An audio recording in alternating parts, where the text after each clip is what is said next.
Supplemental Nutrition Assistance Program. What is a SNAP program?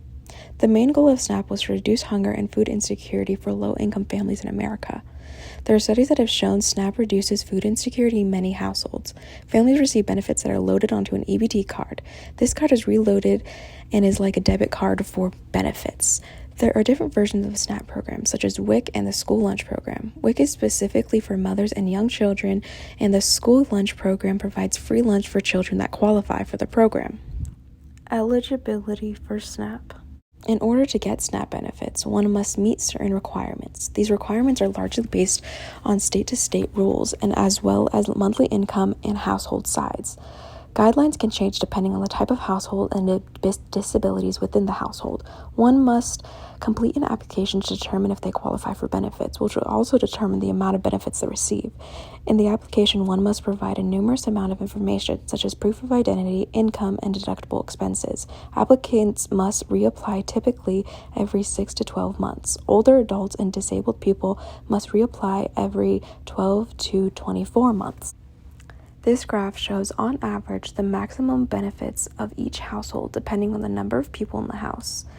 The average household gets $127 per person each month. History of SNAP. The SNAP program, originally called food stamps, was created in 1939 after the Great Depression due to the surplus of food. Instead of an EBT card, people were given stamps worth $1.05.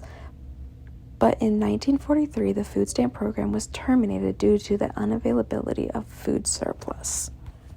Changes through the years.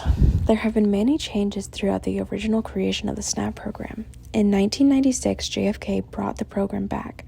By 1971, the program requirements were state by state. In 1977, there were two major changes.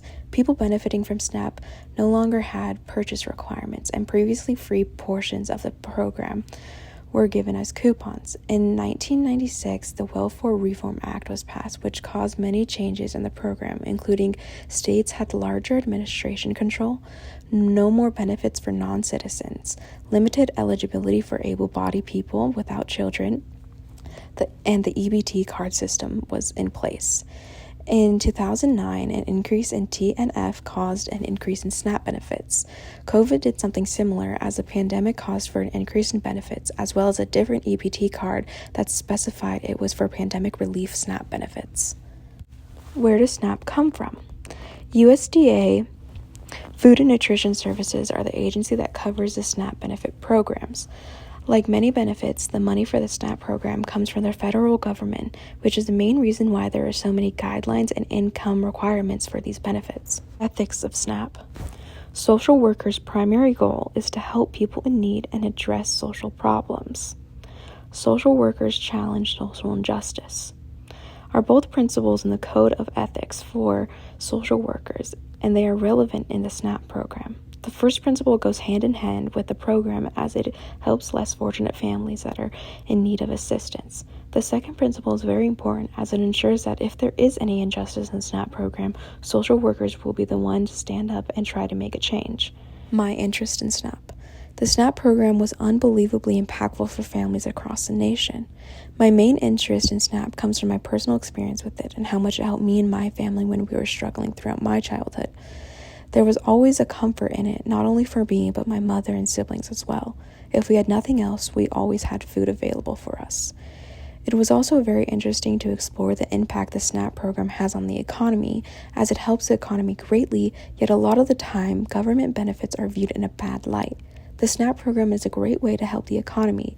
One article states, SNAP benefits are one of the fastest and most effective forms of economic stimulus. The SNAP